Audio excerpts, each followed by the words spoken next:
Alors bonjour à tous. Et avec le petit café pour démarrer la journée. Bien. Alors euh, aujourd'hui on va aborder un sujet très important, une question qui revient très souvent sur toutes les lèvres euh, concernant le profil du bon délégué médical.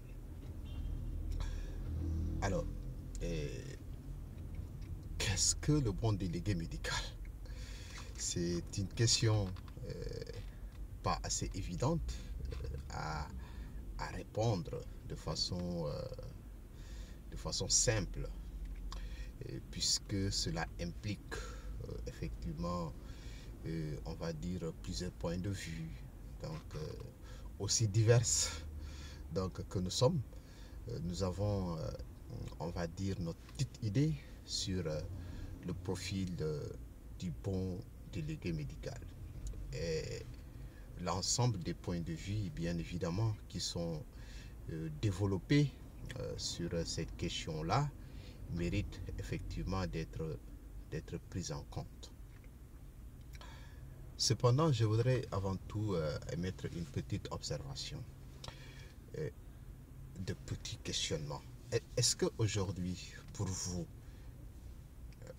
qui me suivez à travers cette vidéo, euh, qui, euh, qui, euh, qui êtes effectivement des délégués médicaux, anciens comme nouveaux, est-ce que la première idée qui vous vient à la tête lorsqu'on parle du profil actuel du délégué médical, est-ce que l'idée qui vous vient en premier en tête, c'est de se dire qu'il faut un comeback, un retour vers,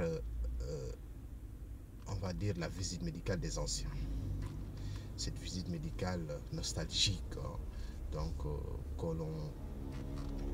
l'on entend, voilà, donc partout, hein, voilà, que certains anciens nous rappellent, certains médecins qui ont eu l'habitude, n'est-ce pas, de travailler avec les anciens, en tout cas délégués médicaux, qui, on peut dire, étaient à bonne école, dans de très grands labos où on privilégiait la formation, l'encadrement. Voilà. Est-ce qu'aujourd'hui, il s'agit effectivement d'un retour, d'un comeback vers cette visite médicale? Alors qu'aujourd'hui, en tout cas, ce qu'il faut se dire déjà d'emblée, c'est que ni dans sa conception, euh, ni dans sa pratique, la visite médicale d'alors n'est à comparer avec celle que nous connaissons aujourd'hui. Celle que nous connaissons aujourd'hui a quand même bien de, de particularités, hein, donc par rapport à cette visite médicale donc des anciens. La question que je pose dans un premier temps, c'est est-ce que aujourd'hui, en le disant, on pense effectivement à un retour?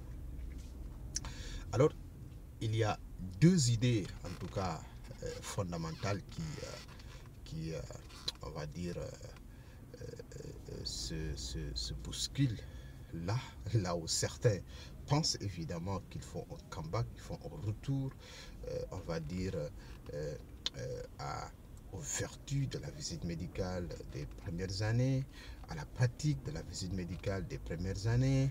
On aura l'occasion certainement d'y revenir avec des anciens qu'on va inviter sur cette chaîne pour en débattre. D'autres nous disent, écoutez, en toute chose, il y a une évolution. Euh, Pourquoi ne pas, en tout cas, prôner une meilleure organisation, on va dire, de la visite médicale actuelle?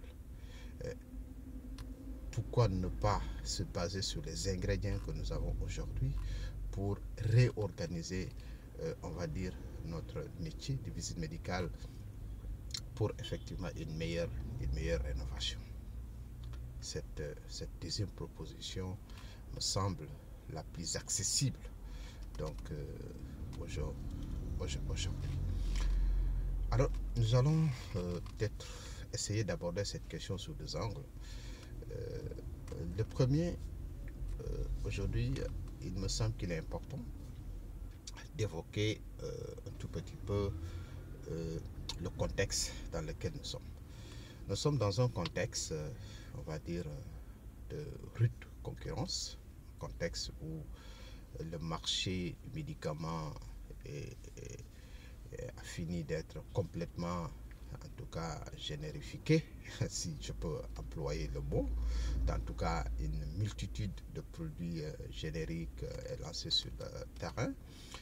Des produits qui presque ont les mêmes avantages, les mêmes vertus.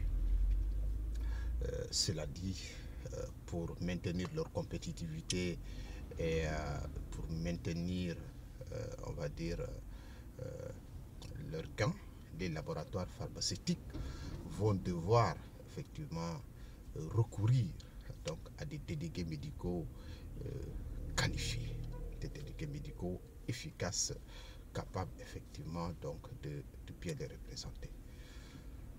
Cela dit quelque part aussi que nous sommes à une période où le seul produit, aussi efficace qu'il soit, ne suffit plus, en tout cas pour réussir donc, dans ce jeu. C'est la raison pour laquelle il est grand temps que le délégué médical prenne conscience de tout cela. Le délégué médical sache qu'il est l'acteur, on va dire, incontournable donc, dans ce jeu-là. Il s'agit aujourd'hui donc du délégué médical qui représente donc le labo, qui représente le produit. D'ailleurs, nous avons tous entendu cette expression qui dit ce n'est pas le labo qui fait les délégués, mais plutôt le délégué qui fait le labo. Donc le délégué qualifié, le délégué compétent, c'est à travers lui effectivement qu'on va reconnaître, on va dire aujourd'hui, la grandeur aussi donc des laboratoires, parce que le délégué effectivement transmet son image à ses produits, transmet son image, n'est-ce pas, donc à son laboratoire. Ça c'est important. Alors l'autre aspect aujourd'hui aussi, c'est l'évolution du métier de visite médicale. Je suis sûr aujourd'hui que à plus de 80%, nous utilisons des outils, on va dire, modernes, n'est-ce pas, donc pour la visite médicale, notamment la forte digitalisation. Aujourd'hui, la plupart des délégués médicaux travaillent, on va dire, sur tablette avec une base de données centralisée qu'on appelle souvent le CRM, qui a son avantage bien entendu, parce que toutes les informations importantes, on va dire, pour personnaliser le contact avec les prospects, ils sont. Donc, ça veut dire qu'aujourd'hui, une des premières compétences du délégué médical, c'est effectivement de savoir renseigner cette base de façon qualitative, de savoir trier les informations importantes, n'est-ce pas, qu'il faudra mettre au niveau de cette base pour pouvoir, le moment venu, les utiliser donc dans sa prospection, dans sa relation de contact, n'est-ce pas, donc avec les clients. Et cela permet aussi, n'est-ce pas, donc au laboratoire qui en dispose, en tout cas, on va dire une base bien assainie, de pouvoir l'utiliser effectivement pour développer d'autres portefeuilles de produits, parce que dans cette base, il y a plusieurs cibles. Il y a plusieurs cibles qui nous permettent effectivement, à chaque fois qu'on a une possibilité de lancer un nouveau produit, qu'on puisse effectivement puiser à partir de cette base pour pouvoir organiser donc on va dire, prospection. Donc, une des premières qualités aujourd'hui du délégué médical actuel, c'est de savoir effectivement renseigner de façon correcte, n'est-ce pas, cette base, et très souvent de les challenger, c'est-à-dire une mise à jour, hein, on va dire plus ou moins permanente, n'est-ce pas, donc de cette base-là qui permet effectivement à ce que les informations qui sont fournies ne soient pas erronées, soient actualisées. D'autre part, aujourd'hui, en fait, on souhaite que le délégué soit lui aussi, on va dire, digital, hein, parce que ce soit ses rapports de visite, que ce soit ses planifications de visite, vous voyez, donc tous, effectivement, le délégué le fait à travers cette tablette. Et ça, quelque part, ça permet, on va dire, une certaine harmonisation, n'est-ce pas, donc des équipes. Les délégués qui planifient ont la possibilité, on va dire, voilà, donc tout de suite, hein, d'être suivis sur leur planification et seront certainement challengés, n'est-ce pas, questionnés sur le pourquoi telle personne, le pourquoi telle autre, quels sont les objectifs de visite, n'est-ce pas, donc que nous avons pour tel prospect, et voilà, et quels sont les produits ou quels sont les points de discussion envisagés, et après quels sont les résultats, n'est-ce pas, donc qu'on a obtenus de la visite. Voilà. Après cette visite, comme on le sait, on se prépare, on se fixe des objectifs, on déroule une visite, mais après il faut analyser ce qui s'est passé, qu'on puisse effectivement donc lancer les bases d'une visite prochaine, n'est-ce pas, qui sera adossée, on va dire, à la visite précédente. Une des meilleures façons de pouvoir suivre cela, c'est effectivement de digitaliser donc toutes ces informations qui permettent, n'est-ce pas, donc de ne pas se perdre et de les avoir. Et vous voyez que dans ce fichier de digital, le client, en tout cas, il est suivi avec, n'est-ce pas, on va dire, une page spécifique, n'est-ce pas, où toutes les informations, notamment les anciennes visites, les commandes qui sont passées, etc. et tout, n'est-ce pas, donc est centralisé. Ça, effectivement, c'est une des compétences clés du visiteur médical actuel, n'est-ce pas, de pouvoir s'organiser effectivement de cette façon-là. Après, il y a aussi une harmonisation de la communication, parce que pour la plupart du temps, vous avez des IADV déjà bien travaillé avec le visuel qu'il faut, on va dire le marketing qu'il faut, n'est-ce pas, les aspects de communication sur lesquels l'ensemble de l'équipe doit, n'est-ce pas, donc se focaliser, et tout cela est harmonisé. Donc, ce qui permet à toute l'équipe, n'est-ce pas, de dire la même chose, n'est-ce pas, donc de passer une information, n'est-ce pas, donc bien préparée, voilà, et destinée à une cible, on va dire, donc précise. Donc ça, c'est des aspects de modernité. Cela ne veut pas dire que ça ne se faisait pas avant, mais cela veut dire tout simplement que aujourd'hui, avec les nouveaux outils que nous avons, le suivi se fait effectivement, donc à mon sens, de la meilleure donc des façons. Alors ça, c'est important. Cependant, ce dont je suis convaincu aujourd'hui, c'est que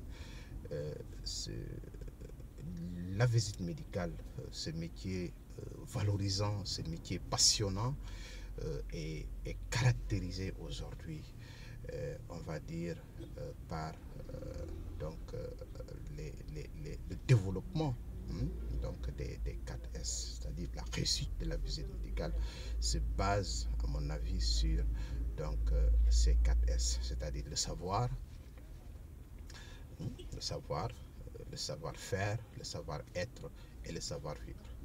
Le savoir, comme vous le savez tous, le délégué médical ou la délégation médicale est un métier donc mi-commercial, mi-médical.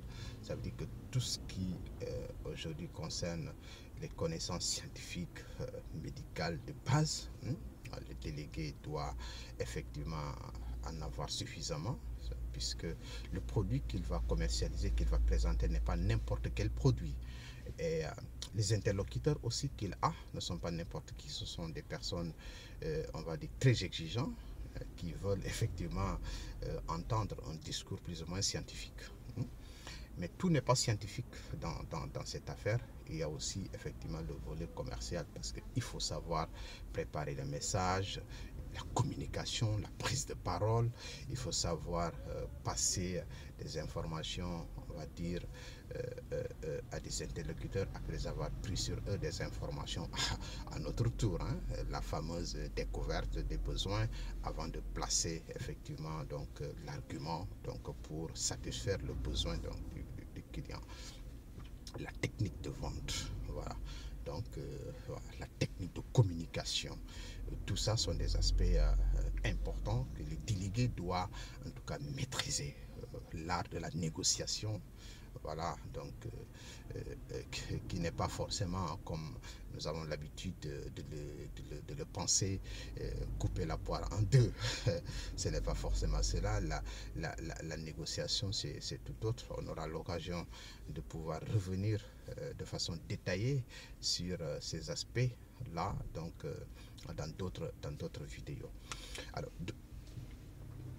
donc le volet médical, c'est comme j'ai dit, et le volet, on va dire, commercial, c'est effectivement tout ce qui est communication, marketing, technique de vente, voilà, donc qui sont des outils que le délégué doit effectivement donc avoir. Maintenant, reste la phase du savoir-faire. C'est bien d'avoir des connaissances de base sur certaines choses.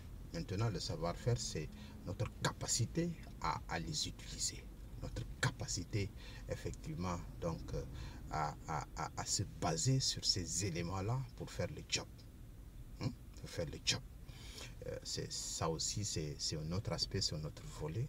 On peut connaître, mais on peut ne pas savoir utiliser. Donc, savoir utiliser cette connaissance de base-là, donc c'est effectivement le savoir-être. Et le savoir-faire,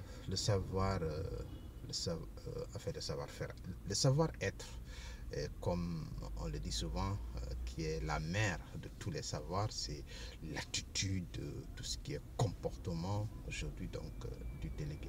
J'ai envie de dire que c'est aujourd'hui l'un des éléments les plus importants, parce que ça va être votre façon de communiquer, ça va être votre façon de vous comporter, votre façon de vous habiller, voilà.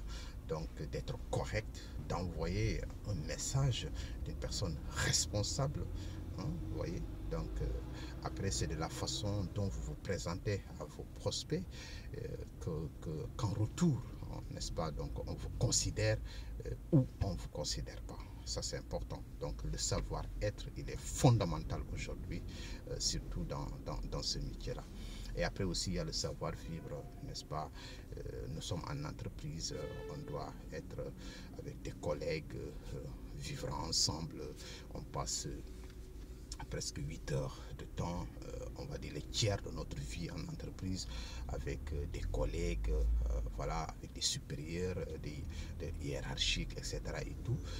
Donc, on doit effectivement, on va dire, vivre une famille en entreprise, cultiver l'entraide, n'est-ce pas, la solidarité, la complémentarité.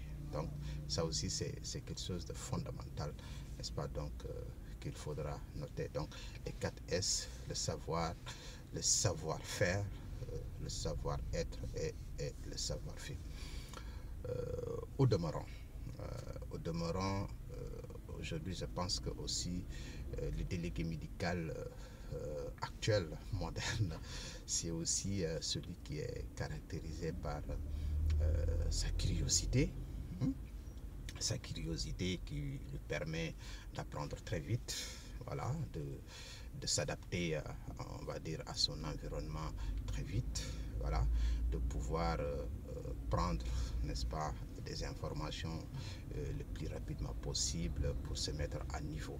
La curiosité qui lui permet aussi de se former de façon permanente, parce que nous sommes dans un métier où les choses évoluent très vite. Il va falloir qu'on ait, on va dire, une attitude de formation continue si on veut véritablement réussir dans ce métier. Donc la curiosité, elle est fondamentale.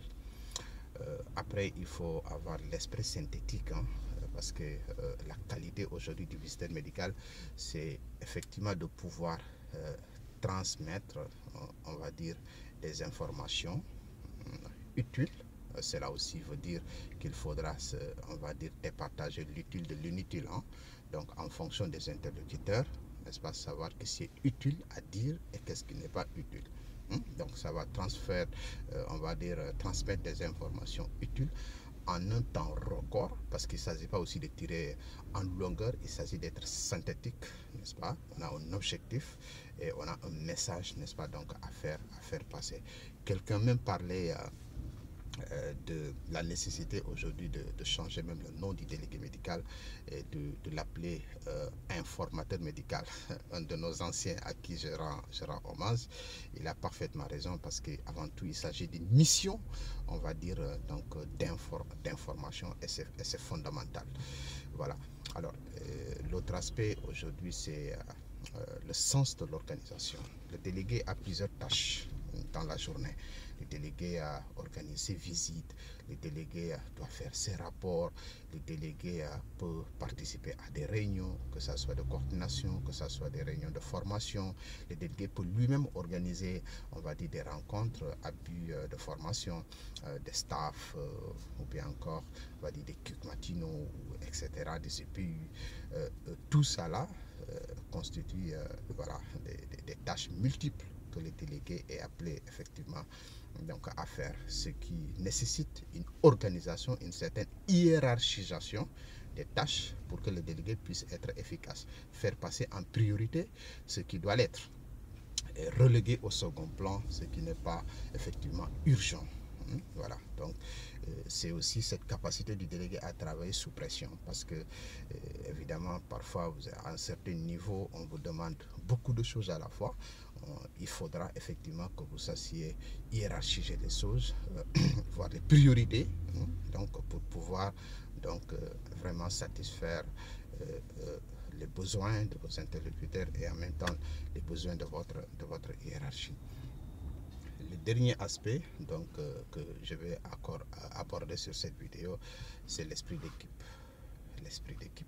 Comme je l'ai dit tout à l'heure, on est dans une équipe, on a des choses à partager, c'est très important, mais on a surtout des choses à apprendre de nos collègues, de nos collaborateurs. Donc c'est un rendez-vous, on va dire, comme on le dira, donc du donner et du recevoir. Voilà.